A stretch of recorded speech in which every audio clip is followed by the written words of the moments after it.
Legal. Então, obrigado pela presença de todos, pessoal, e feliz Dia do Tradutor, né? Hoje, o webinar numa data importante. Eu queria lembrar a todos que essa apresentação está sendo gravada e depois a gente vai disponibilizar ela no nosso canal da Bliss no YouTube. O meu nome é Daniel Gil, eu sou tesoureiro na gestão atual da diretoria da Bliss e também um dos sócios na Aliança Traduções, que é especialista em traduções jurídicas e interpretação. E para quem ainda não conhece, a Bliss é a primeira associação de empresas do setor de serviços linguísticos a ser criada no Brasil. Nossa meta é desenvolver e manter uma associação robusta, capaz de promover nosso setor interna e externamente. Visamos consolidar nossa representatividade no mercado brasileiro e ampliar o número de empresas associadas. As empresas associadas prestam diversos serviços linguísticos, como os de tradução, localização, interpretação, revisão, criação de conteúdo, legendagem, dentre muitos outros. A Bliss promove, apoia e desenvolve atividades que tenham como objetivo divulgar nosso setor para que as empresas nacionais e multinacionais possam conhecer e contratar diferentes serviços linguísticos no Brasil, fornecer informações para os associados sobre as tecnologias mais recentes de apoio à atividade linguística, conectar os diferentes profissionais de serviços linguísticos e dialogar com as universidades e cursos de formação de profissionais de serviços linguísticos. Tudo isso através de webinars, workshops, congressos, encontros, seja de forma online ou presencial. E para quem quiser mais informações, basta acessar nosso site bliss.org.br ou falar com um dos nossos diretores. E agora sobre a nossa apresentadora, a Luana Lounds, é publicitária, especialista em marketing e vendas, com mais de 15 anos de experiência, tendo os últimos 10 dedicados à indústria de tradução e localização. Atualmente é Business Development Manager na Avanpage Life Sciences, divisão europeia da empresa americana Avanpage, onde lidera iniciativas de desenvolvimento de negócios voltadas para os setores farmacêutico, de dispositivos médicos e biotecnologia. Apaixonada por unir comunicação estratégica, crescimento comercial e processos integrados e automatizados, a Luana acredita que marketing e vendas são motores complementares para impulsionar negócios, especialmente em indústrias altamente reguladas e competitivas. Sua abordagem aplica e adapta frameworks como Growth Hacking e Go-to-Market à realidade da tradução e localização, transformando teoria em resultados práticos. E esse é justamente o tema do nosso webinar de hoje, de palavras a performance, outbound e growth hacking na indústria da tradução. E só lembrando, durante a apresentação da Luana, podem ir deixando suas perguntas, né, na caixinha de Q&A, que a gente vai reservar um tempo para perguntas no final do webinar. Então, Luana, agora com você. Olá, boa tarde, pessoal. Primeiramente, feliz Dia do Tradutor, né? Uma data simbólica hoje. Deixa eu compartilhar aqui minha tela para a gente começar.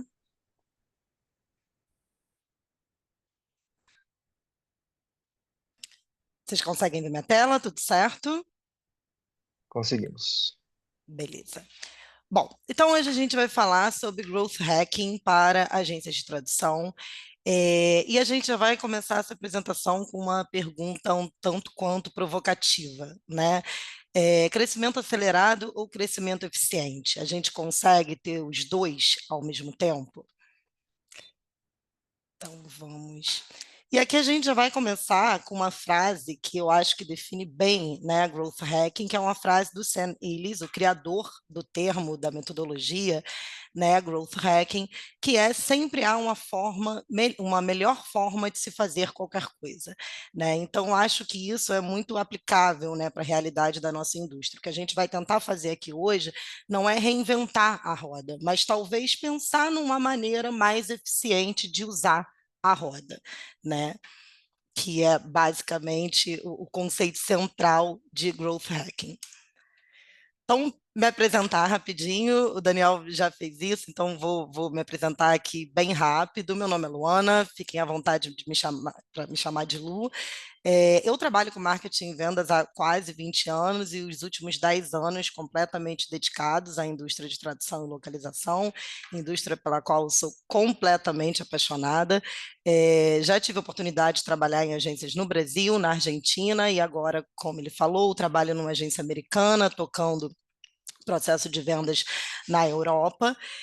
Hoje eu trabalho 100% focada, né, em Life Sciences e o centro, né, do meu trabalho hoje em dia é aplicar algumas metodologias, alguns conceitos já usados e validados em outras indústrias à realidade da indústria de tradução e localização, que é uma indústria extremamente peculiar. Então, quando a gente fala de usar conceitos já validados em outras indústrias, né, dentro do universo de tradução e localização, a gente precisa pensar como adaptar isso, né, para que a aplicabilidade se torne de fato eficiente e gere, né, crescimento acelerado e gere resultados concretos.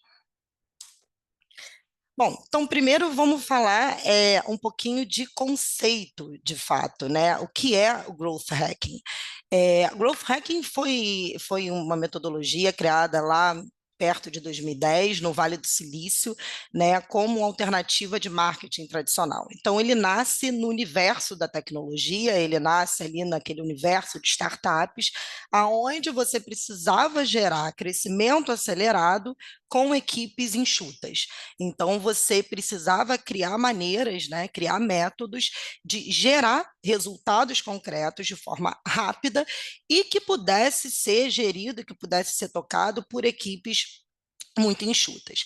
Então, é uma metodologia extremamente criativa e ágil e que é baseada em teste, dado e tecnologia. Né? Hoje, eu posso dizer que a aplicação do Growth Hacking a gente acaba vendo em diversas indústrias. Né? A gente pode dizer que ela já se tornou uma metodologia global para repensar crescimento. Né? Então, eu posso definir, sem dúvida nenhuma, Growth Hacking como uma cultura de experimentação e resultados sólidos, né? E crescimento acelerado. Então, a gente vai, a partir, né, de desenhos criativos, né, de uma metodologia ágil, a gente vai buscar crescimento acelerado através de teste, medição e repetição. E a gente vai ver como fazer isso nos próximos slides. Por que eu vejo, né, e ao longo aí desses 10 anos de experiência, eu vejo o Growth Hacking como uma metodologia extremamente adaptável à realidade das agências brasileiras? Porque é muito comum a gente ver três dores nas agências brasileiras. Primeiro, CEOs e donos de agência muito envolvidos no operacional de vendas. É muito comum que a gente veja, às vezes, em agências, o dono da agência, o CEO da agência, como o principal vendedor, como aquele que prospecta, como aquele que vai em reunião, como aquele que envia as propostas, como aquele que define preços, né? Então, ele é extremamente envolvido na operação de vendas. O que não é exatamente um problema, mas isso pode tornar o processo menos eficiente se não tiver uma estrutura inteligente por trás. Segundo, times de marketing e vendas muito enxutos. Então, hoje, né, a realidade da indústria no Brasil, a gente pode dizer que a gente fala de times de vendas e marketing que trabalham juntos, né, com equipes de mais ou menos 3, 4, 5 pessoas, quando a gente já está falando de uma equipe mais robusta. E receita concentrada em poucos clientes. Isso aqui eu acho que é um lugar assim comum a todos. Normalmente, quando você olha para a sua fatia, quando você olha para a sua receita no geral, a gente vê que a maioria da receita ela acaba concentrada em poucos clientes. Quando eu falo poucos clientes, eu não estaria exagerando se falasse em 3, 2, em muitas agências, até um cliente. A gente vê hoje em dia quadros onde existem agências que concentram mais de 80%, mais de 70% da sua receita geral num cliente só. E como é que o Growth Hacking ajuda, né, a resolver essas dores, ajuda a impactar positivamente na estrutura da agência para que essas dores sejam sanadas? Primeiro, a gente estrutura processo. Então, a partir do momento que a gente estrutura um processo de venda, a gente consegue que esse processo seja tocado por uma equipe enxuta, por uma equipe pequena. Então, eu não preciso aumentar a minha equipe, eu não preciso sair contratando mais gente. Não, eu simplesmente vou estruturar um processo para que ele possa ser gerido por uma equipe enxuta. Segundo, eu crio escala. Então, a partir do momento que eu crio escala, que eu alargo o meu funil, eu começo a atrair novas contas estratégicas. E isso, lá no final, né, do caminho, faz com que eu reduza a dependência de um, dois, três clientes. Então, eu consigo distribuir melhor a minha receita e isso, obviamente, torna a vida financeira da empresa mais saudável. E aí a gente tem aqui as três fases do growth hacking. Primeiro, a combinação de canais gratuitos, né? Quando eu estou falando de combinação de canais, eu estou falando de sinergia de canais. Então, a gente está falando aqui de três principais canais. Primeiro, redes sociais. Praticamente todas as agências hoje em dia têm redes sociais, principalmente LinkedIn e Instagram. Vou falar um pouco melhor deles lá na frente. Otimização de website, né? Então, é de boa prática que os sites das agências sejam otimizados organicamente, então tenham um trabalho de otimização, tenham um trabalho de SEO, e outbound e-mails, que é, na verdade, o ponto que a gente vai mais aprofundar hoje, falar de sequências e falar de construção de mensagens, personas, etc. Então, quando eu tenho essa combinação desses três canais, rede social, website otimizado e mensagens frias, né, uma estrutura de outbound, eu estou falando da primeira parte da combinação desses canais. E quando eu falo que a sinergia é importante, esses canais, eles precisam estar gerando conteúdos combinados, eles precisam estar gerando conteúdos sincronizados. Ou seja, se eu estou mandando um e-mail frio direcionado à indústria de óleo e gás, por exemplo, para uma persona técnica, essa persona que foi abordada de maneira fria, se ela cair na minha rede social, ela precisa encontrar conteúdo que seja interessante para ela. Se ela cair no meu website, se ela cair no meu blog, da mesma forma, ela precisa encontrar conteúdo que seja interessante para ela. Então, eu não posso, por exemplo, criar uma campanha outbound, criar uma campanha, né, de mensagens frias para abordar a indústria de óleo e gás, por exemplo, e na minha rede social está falando sobre legendagem para o Netflix, está falando sobre tradução para a indústria farmacêutica, por exemplo. Então, essa combinação de canais, essa sinergia entre os conteúdos que esses canais entregam, é o primeiro passo, né, a primeira fase de uma estratégia growth hacking. A segunda parte, e a mais importante aqui, seria teste e medição. Então, seria eu medir o sucesso, né, daquela estratégia que eu estou, de fato, executando. Então, medição, definição de KPIs e medição desses índices, isso vai ser fundamental para a gente ir para a terceira fase, né, dessa metodologia, que é a repetição em escala. Então, eu vou medir, eu vou analisar os dados que eu tenho, eu vou entender o que deu certo, o que performou bem, o que gerou o resultado que eu queria, e eu vou repetir, eu vou replicar o que foi bem sucedido e mudar a rota daquilo que não foi tão bem sucedido. Então, aqui a gente tem esse tripé de combinação de canais gratuitos, teste, medição, repetição e escala. Então, num conceito geral, né, já definindo o conceito de growth hacking, é um mindset, é uma mentalidade aonde a gente vai testar, medir, aprender e repetir. E aí, só fazendo um adendo aqui antes da gente aprofundar mais a parte de outbound, é a gente entender a diferença entre inbound e outbound, né? Como eu falei, o outbound, ele é ele é uma das partes, um dos tópicos mais importantes de uma estratégia growth hacking, e é onde a gente vai mais aprofundar hoje, como eu disse. Mas eu acho importante a gente entender conceitualmente a diferença de inbound e de outbound. No inbound, o cliente vem até você, você atrai o cliente, né? Você cria formas de atrair esse cliente. Então, por exemplo, você gera conteúdo de valor nas suas redes sociais, seu blog, através do seu website, através do seu blog, por exemplo. Você tem o SEO orgânico, que também é uma forma, né, de atração. Você tem as redes sociais. Então, você gera conteúdo de valor, você gera informação de valor para o seu cliente, para que ele venha até você. Você atrai esse cliente. O outbound não. O outbound é o caminho inverso. Você vai até o cliente. A atividade de venda é sua. Então, você aborda o cliente de fato. E como é que você faz isso?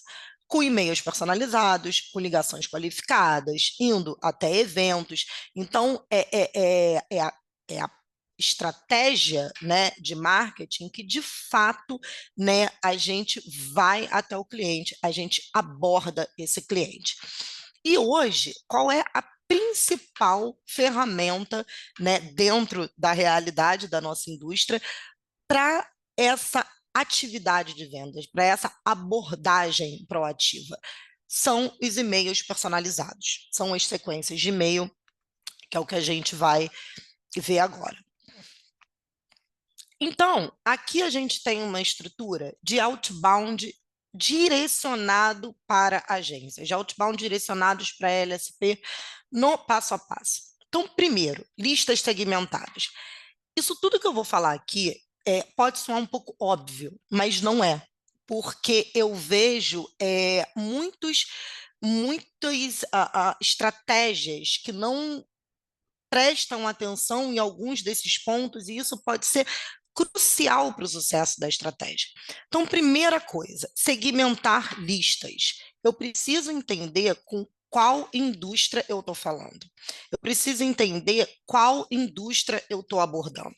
Então, eu não posso ter uma lista que, dentro da mesma lista, eu tenha contatos da indústria farmacêutica, da indústria de óleo e gás, da indústria de mineração, da indústria de tecnologia. Isso não vai funcionar nunca, porque eu não vou conseguir nichar essa mensagem. Então, eu preciso ter listas segmentadas para que eu consiga entender o universo de cada indústria, entender o ecossistema daquela indústria. A indústria farmacêutica, ela tem um ecossistema completamente diferente da indústria de óleo e gás. Então, eu preciso ter listas de contatos separadas por indústrias para que eu tenha também estratégias de mensagens separadas, personalizadas, customizadas por indústrias.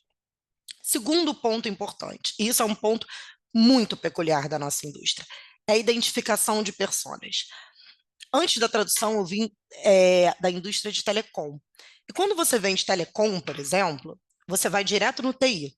Você não vai vender telecom para legal, você não vai vender telecom para marketing, você não vai vender telecom para o departamento financeiro. Você tem uma persona específica, você vai direto no TI e é com o TI que você vai falar.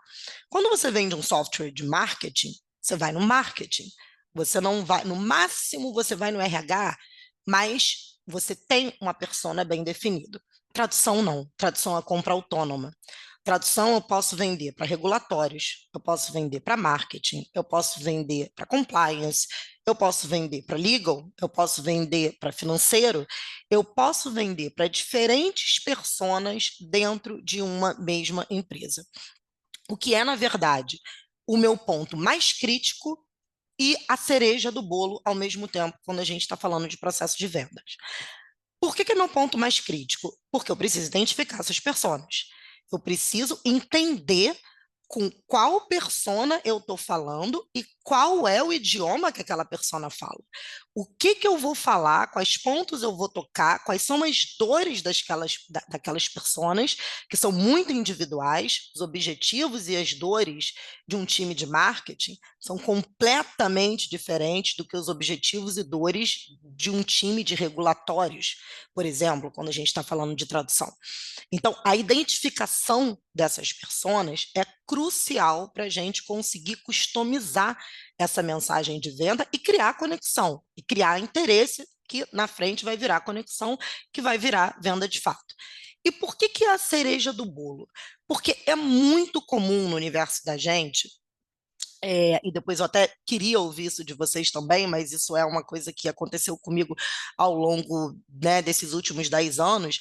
É muito comum que a gente entre numa empresa por um departamento X e que a gente cresça e que a gente aumente, né, o atendimento àquela empresa a partir daquele departamento. Então, já aconteceu várias vezes, por exemplo, de começar a atender o time de marketing, a partir de marketing ir para regulatórios, e de regulatórios ir para expansão, e de expansão ir para departamento técnico, porque você consegue bons promotores dentro daquela empresa.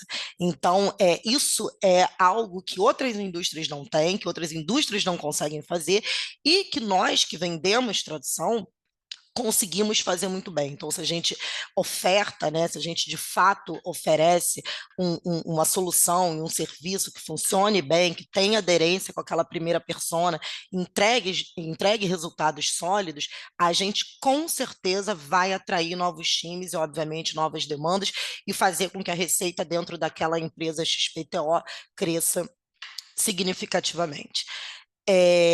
Segundo, não, terceiro, copy personalizado. E aqui a gente está falando exatamente a continuação aí da identificação de personas. Eu preciso entender quais são as dores de cada persona para que a minha mensagem seja personalizada, seja customizada e, de fato, crie aderência, crie conexão, crie interesse, né?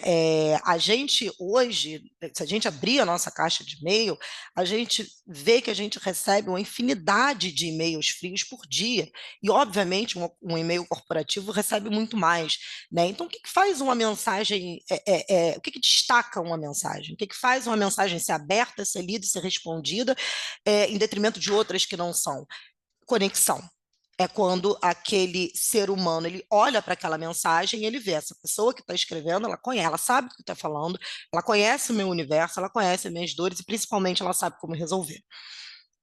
E por último, uma cadência estratégica, né? Então, uma cadência de e-mails que faça sentido para a realidade dos nossos clientes, né?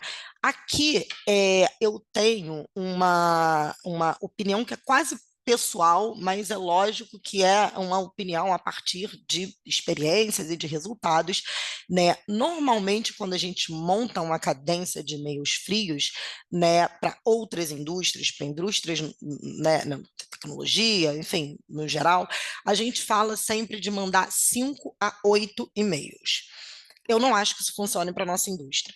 Tá? Eu acho que um número bom, e a gente vai ver essa cadência logo no próximo slide, é uma sequência de 3 e-mails. Uma sequência de 3 e-mails é uma sequência sucinta, é uma sequência direta, e principalmente uma sequência que não satura. Né? Existe uma linha muito tênue entre gerar conteúdo, gerar informação e saturar a caixa de e-mail do cliente, do lead, do cliente potencial. Então, uma sequência de 3 e-mails, ela é uma sequência estratégica, é uma sequência que vai direto ao ponto e é uma sequência que gera resultado. Então, como é que seria essa sequência de e-mails, né? Como é que seria essa cadência estratégica? Esse primeiro e-mail, ele precisa gerar interesse, né?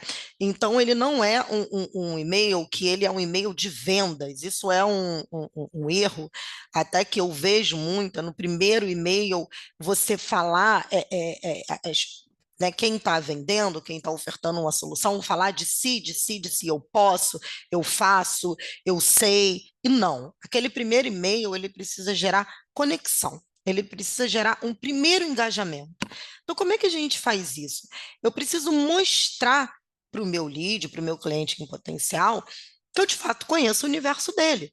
Então, trazer dados da indústria dele, trazer dados de como a solução que a gente está oferecendo, tradução, localização, gerenciamento de projeto, enfim, como isso impacta os objetivos dele, como isso impacta o operacional dele, né, que eu conheço, que eu sei como funciona.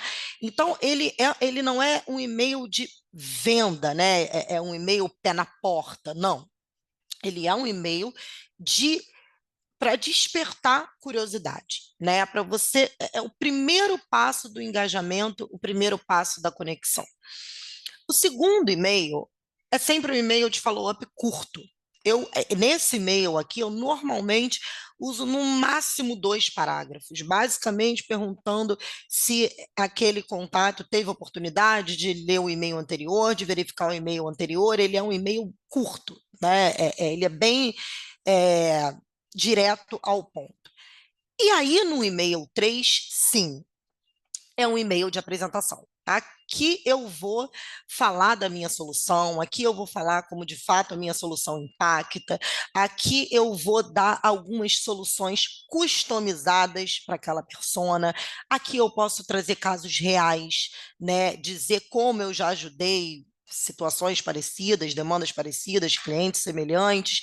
Então aqui já é um e-mail onde sim eu de fato vou, né, vou me apresentar, vou falar das minhas soluções e vou colocar na mesa e vou deixar o cliente à vontade, né? Aqui nesse terceiro e-mail, que é o e-mail final, e normalmente é o e-mail onde a gente tem maior taxa de resposta, aqui eu vou deixar o cliente à vontade para me dizer o que a gente vai fazer a partir de então.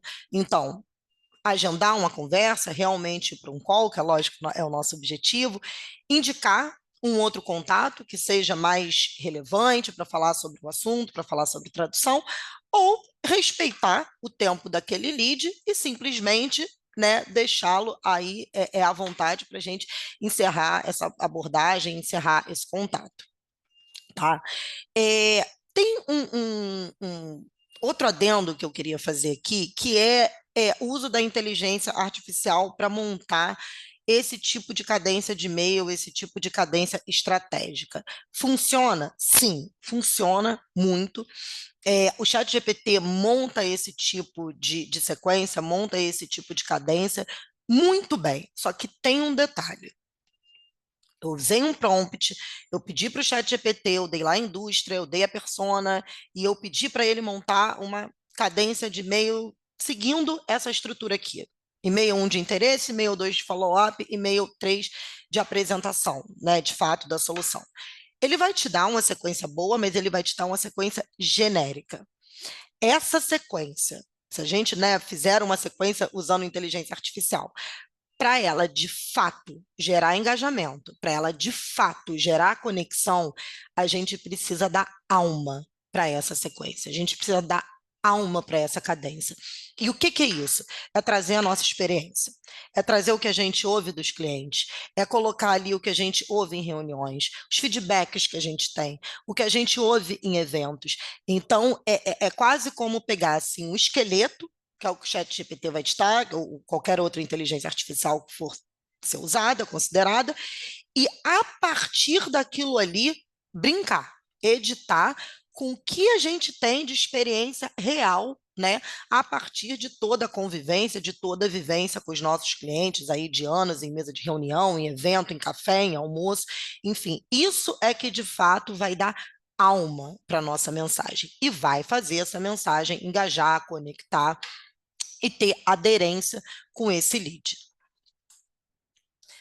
Então, aqui eu trouxe alguns exemplos, né, quando a gente está falando de diferentes personas, né, para a gente ter noção para a gente ter noção de como uma indústria, né, ela pode ter diferentes personas. E aqui eu estou trazendo 5, tá? Mas facilmente, falando de óleo e gás, por exemplo, facilmente eu conseguiria colocar aqui 8, 9 personas, tá?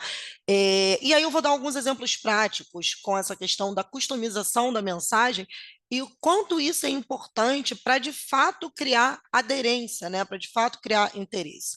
Então, por exemplo, dentro de uma empresa de óleo e gás, eu tenho uma persona que pode estar no departamento de regulatórios, que a responsabilidade está mais conectada às submissões, as traduções já são traduções mais técnicas, como licenças, normas, é, relatórios. Eu tenho, por exemplo, operações, que está mais conectada a projetos, equipamentos, manutenção, também é uma tradução técnica. E aí, HSE, jurídico, HSE também é uma tradução mais técnica, né, voltada aí, menos técnica, por exemplo, do que operações, mas voltada para procedimentos, para treinamentos. Tem o jurídico, que aí já legal total, técnica, mas com essa, né, com esse corpo de legal, e marketing e comunicação, que aí a gente já está falando de uma tradução completamente diferente. Está falando de tradução, de localização, quiçá de transcriação, né? Que é uma galera que a responsabilidade dessa persona, a responsabilidade desse profissional está no branding, está na autoridade da marca, está no tom de voz da marca, está na comunicação institucional. Então, qual o tipo de tradução que essa persona vai demandar? Brochuras, materiais de marketing, posts para rede social, enfim, é uma tradução completamente diferente. Então, quando a gente estava falando lá da customização da mensagem, aqui eu acho que cabe um exemplo que é muito real. Por exemplo, vamos supor que eu esteja montando uma sequência de mensagens direcionada para a tradução técnica, né? Então, aqui já falando com uma persona já mais ligada a regulatórios, a operações, que é uma tradução extremamente técnica. Quais são os pontos principais de aderência? Terminologia técnica, memória de tradução, gerenciamento terminológico, né? Esses são os pontos, por quê? Porque normalmente, qual é a dor dessa persona? Tradução literal, quando a gente está falando de tradução literal não, tradução de terminologias técnicas, né? Traduções erradas quando a gente está falando de terminologias técnicas. Ou, por exemplo, quando o cliente não traduz certos termos, isso acontece muito, né, nessa indústria, uma empresa traduz certos termos, outra empresa não traduz, uma empresa traduz de uma forma, outra empresa traduz de outra. Como é que a gente vai resolver isso? Montando um glossário, aplicando esse glossário memória de tradução. Então, essas são as dores dessas personas, né? E são essas soluções que vão resolver essas dores. Corta para a persona de marketing e comunicação. Ela tem dores completamente diferentes quando a gente está falando de tradução e localização. Ela, por exemplo, precisa muitas vezes que o conteúdo, né, que a mensagem dela seja transcriada, não seja mais do que traduzida, seja mais do que localizada, seja transcriada. Então, a mensagem para essa pessoa, ela já vai ter uma abordagem completamente diferente, porque aqui eu vou falar em tradução criativa, eu vou falar em transcriação, eu vou falar em guia de estilo, né? A minha solução para esse cliente, por mais que seja o mesmo serviço, a mesma empresa, a mesma indústria, a minha solução para essa persona é completamente diferente. Se eu, por exemplo, mandar uma mensagem para uma persona de regulatórios, de operações, falando em transcriação, eu vou criar muito mais atrito do que aderência. Então, eu acho que isso é um exemplo muito prático, né, do quão importante é essa customização das mensagens, essa personalização das mensagens, para que a gente, de fato, crie esse engajamento que vai se tornar conexão, que lá na ponta vai se tornar venda, de fato. Então, assim, para a gente concluir, né, essa parte do outbound, o outbound ele não é um disparo em massa de e-mails, não é simplesmente você fazer uma lista, você montar uma mensagem, apertar um botão e bom, e disparar, né, aleatoriamente. Não, ele é uma estratégia muito eficiente, mas que precisa ser nichada. Eu acho que essa assim, a palavra de ouro quando a gente fala em outbound. É nichar a mensagem. Quanto mais você nicha, quanto mais você personaliza, mais próximo desse lead você chega e, obviamente, maior a chance de você criar um engajamento. O que eu aconselharia como medição? Beleza. Criamos uma estrutura de canais combinados, com website, com rede social, com uma sequência de e-mails outbound, colocamos isso para rodar, e agora como é que a gente joga o jogo? Como é que a gente analisa, como é que a gente mede, né, se toda essa estrutura que a gente colocou para rodar deu certo?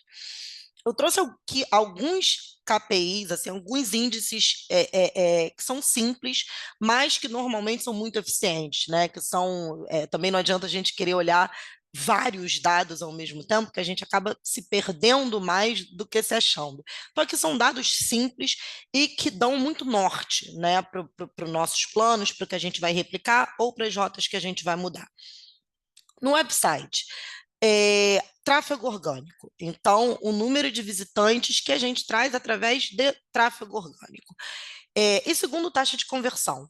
Né? Se eu, o que a pessoa veio até meu site, ela veio até meu site, ela fez o que eu queria que ela fizesse, seja pedir um orçamento, seja fazer um download de um material, seja assinar uma newsletter, ela fez o caminho, essa jornada desse lead, ela foi o que eu programei. Então, tráfego orgânico e taxa de conversão, eu acho que para um primeiro momento são os dois principais KPIs para a gente medir sucesso do site.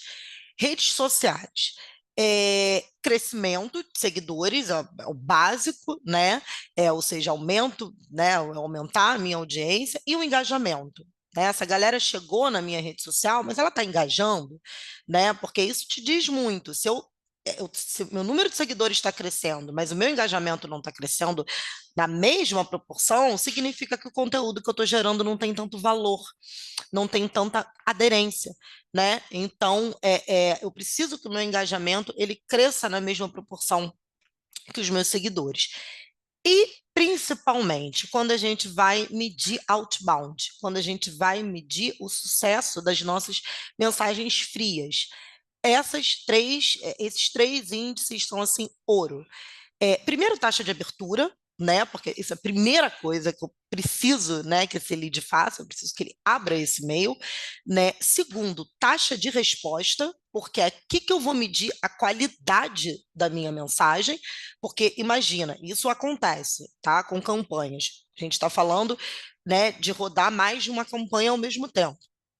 Então, você tem campanhas, por exemplo, que você tem uma taxa de abertura de 40% e você tem uma taxa de resposta de 5%. É uma discrepância, é uma diferença muito grande. Então, o que que isso comunica, né, para quem está desenhando aquela estratégia, para quem está medindo aquela estratégia? Que a sua mensagem não está legal, que a sua mensagem não está engajando. Seu título está super ok, as pessoas estão abrindo a sua mensagem, mas a mensagem não está entregando, né, não está gerando o interesse que deveria gerar. E por último, lá já no final do funil, a geração de oportunidade de fato, né? O que a gente chama de oportunidade? Esse cliente andar no pipeline de venda. Normalmente aqui o que eu gosto de medir aqui é ou o primeiro orçamento ou primeira reunião. Num senso comum, a gente falaria em primeira reunião, mas a gente sabe que muitas vezes a gente vende tradução para um cliente anos sem nunca ter feito reunião nenhuma com ele. Então, isso também é uma peculiaridade da nossa indústria. Então, aqui, de fato, é a geração de oportunidades. Quantos leads qualificados eu tenho, quantos orçamentos eu gerei, quantas reuniões eu fiz, quantas oportunidades concretas, né, foram geradas a partir desse processo, a partir dessa estrutura. E por último, eu trouxe aqui algumas ferramentas assim de aplicabilidade rápida, né? Se a gente quiser sair daqui hoje e já começar a desenhar alguma coisa e já começar a montar uma estrutura de growth hacking e de outbound, quais são as ferramentas, né, que tem disponíveis, como é que a gente vai é, é, é, fazer um desenho de ferramentas tecnológicas aí para poder impulsionar, né, essa estrutura. Então, para site, né, para a gente medir aí o sucesso orgânico do nosso site, o SEMrush, que é uma ferramenta de análise e checagem, então ele vai medir novos visitantes, atração, as palavras-chave que você está usando, ele vai fazer comparativo, você pode pegar o site do seu concorrente e olhar que palavras-chave ele está usando e comparar com as que você tem no seu site hoje. Enfim, tem uma série de possibilidades. É uma ferramenta muito intuitiva e que tem um plano gratuito que funciona. Isso aqui eu preciso deixar claro. Lógico que o SEMrush tem diversos planos, diversas possibilidades de assinatura, mas o plano gratuito do SEMrush, ele funciona muito bem. Eu já usei durante anos e realmente ele é altamente intuitivo e altamente eficiente. O Google Analytics, que né, já é uma ferramenta Google, onde você de fato consegue medir facilmente aí o resultado orgânico do seu website, ele te dá também muitas possibilidades, também é gratuito, não é uma ferramenta tão intuitiva quanto o SEMrush, por exemplo, mas é uma ferramenta que você consegue usar a nível básico, né? O Google Analytics ele já é uma ferramenta que você consegue aprofundar mais no intermediário, no avançado, mas no nível básico a gente já consegue olhar para dados importantes e tomar decisões baseadas em dados. Rede social. Aqui eu já vi algumas agências com X, na época o Twitter, com outras redes sociais. Eu acho que a dupla LinkedIn e Instagram funciona bem. Né? Hoje em dia é fundamental que se tenha uma company page, né? Uma coisa que eu gosto muito de dividir, né, é que LinkedIn não é canal de venda, né? O LinkedIn ele é um canal para você criar conexão, para você gerar autoridade para sua marca, para você é um canal importante para a sua estratégia de branding, né? Então, ele precisa estar ali, ele precisa estar bem manutenido, ele precisa estar com conteúdo sempre, né? Gerando conteúdo sempre no LinkedIn, mas ele não é uma ferramenta de venda. Eu não gosto do uso do LinkedIn e eu não vejo resultado também por exemplo, pedir conexão para várias pessoas diferentes, já entrar tentando vender e já usar aquilo como um canal de venda ativa. Não funciona, satura e até pode impactar negativamente a autoridade da marca, o branding de fato. Né? Então, o LinkedIn ele é muito eficiente para acompanhar o mercado, para acompanhar a movimentação das indústrias que você aborda, para gerar valor, né? Como eu falei, você está abordando a indústria de óleo e gás naquele determinado período. Então, é legal que o seu LinkedIn esteja com conteúdo combinado, com conteúdo que vai gerar informação de valor para aquele lead, caso ele venha até a sua company page. Então, o LinkedIn, ele é, para mim, sem dúvida nenhuma, a rede social mais importante.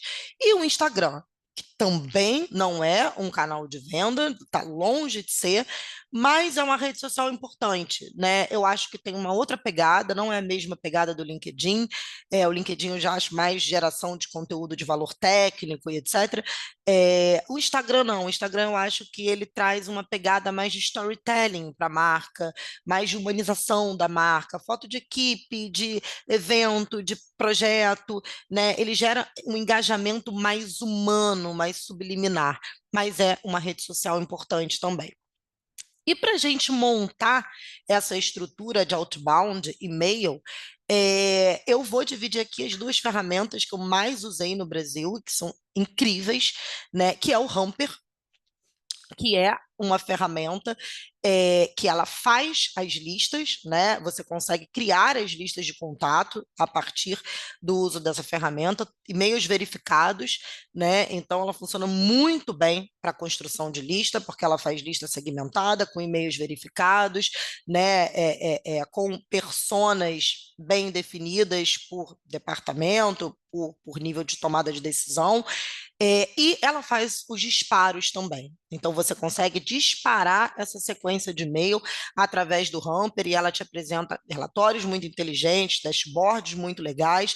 De todas essas ferramentas que eu estou falando aqui, o Hamper é a única ferramenta que é paga, não é nenhum preço, nenhuma assinatura fora do comum, nada muito caro.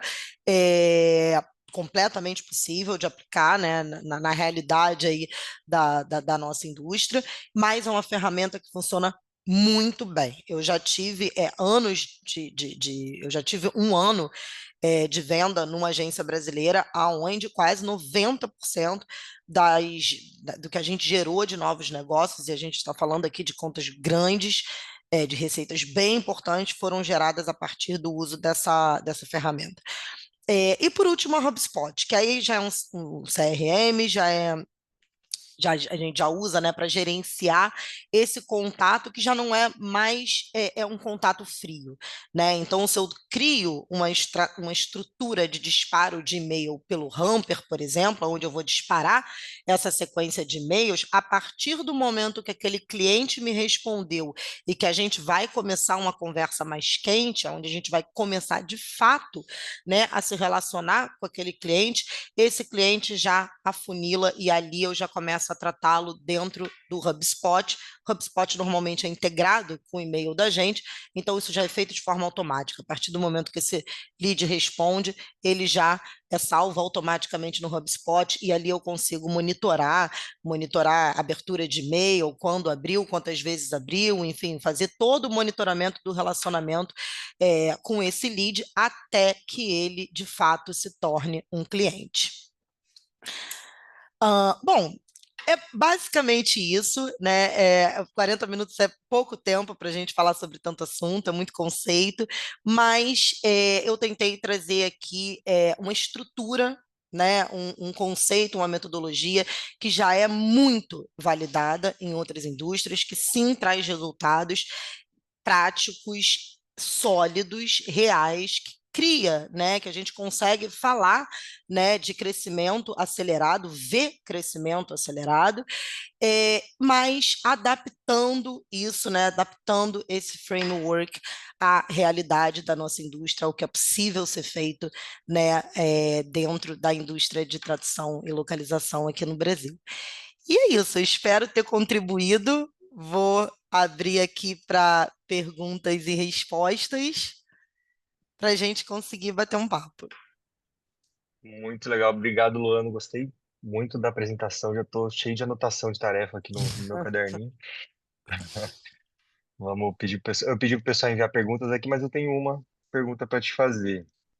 Eu fiquei curioso, na verdade, que você disse do perfil do cliente de tradução que não adianta encher de e-mails, né? Que normalmente para a indústria, outros setores são de 5 a 8 e-mails. Eu até concordo com isso mesmo, né? Que a gente, 3 e-mails parece ser um número muito bom. Mas por que essa diferença de perfil, né? Por que com outras áreas funciona um número maior?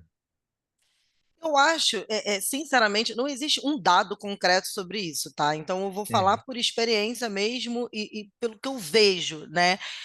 Eu acho que o nosso assunto, ele é muito mais direto ao ponto. A gente não tem, eu vou falar uma expressão muito carioca, não tem muito o que enfeitar o pavão. Quando a gente está vendendo software de marketing, por exemplo, você faz uma sequência de 5 e-mails porque você traz dados de diversos lugares, você tem um monte de casos diferentes para falar, e normalmente, essa é a minha impressão. Uma sequência de 6, 7, 5 e-mails, normalmente você vai ser redundante, normalmente você vai ser repetitivo, normalmente você vai saturar, né? Eu acho que quando você tem uma sequência mais enxuta, você consegue entregar mais valor, né? E outra coisa, se a pessoa não te respondeu no terceiro e-mail, não adianta você mandar um e-mail daqui a uma semana e achar que ela vai te responder, a não ser que você tenha algo muito novo para trazer. Senão, ela não vai te responder. O que é muito diferente do seguinte: eu tenho minha sequência de 3 e-mails. E aí, daqui a 7, 8 meses, surgiu algo novo, eu tenho de fato alguma coisa para entregar, alguma informação relevante para compartilhar, e aí eu vou pegar aquela lista que eu já usei e vou, de repente, reciclar aqueles contatos, eu vou nutrir com novas informações, é o que a gente chama de uma sequência de nutrição, né? Agora, montar para a solução que a gente vende, mais de 3,5, assim, 4, eu já acho que é o limite do limite. 3 é o perfeito. Eu acho que ele satura muito mais do que engaja. Faz bastante sentido também, na minha opinião. Eu tenho mais uma perguntinha aqui para fazer, na verdade, também sobre redes sociais.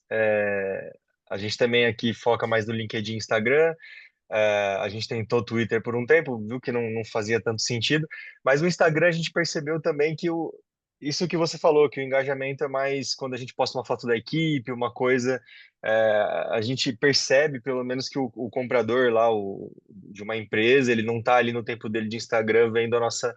Então é até importante eu entender isso, a gente entender isso, porque a gente achava que estava fazendo alguma coisa errada, né? Mas você explicou que não é um canal de vendas, né, a rede social.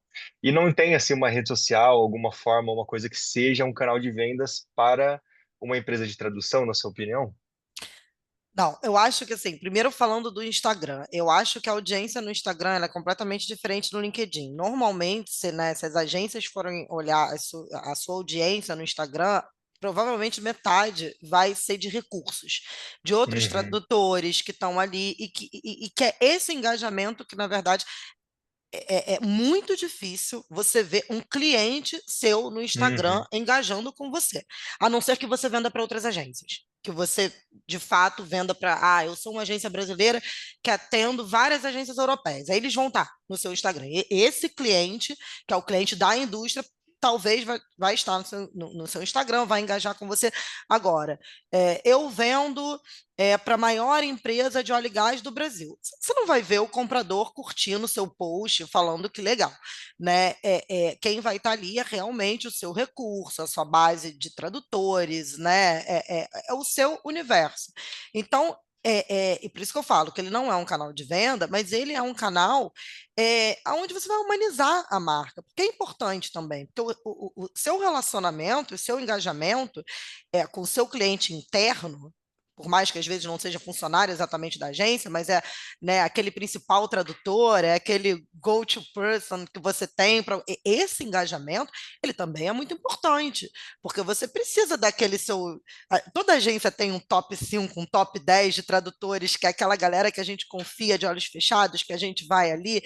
Então, e essa galera precisa estar engajada. E é no Instagram que esse engajamento vai acontecer. Então, por isso que normalmente, disparadamente, o que engaja mais? Foto de equipe, foto. Ai, fui num evento fazer uma interpretação simultânea, levei uma galera.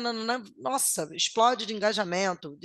Dia do tradutor, almoçamos todos juntos, explode de engajamento.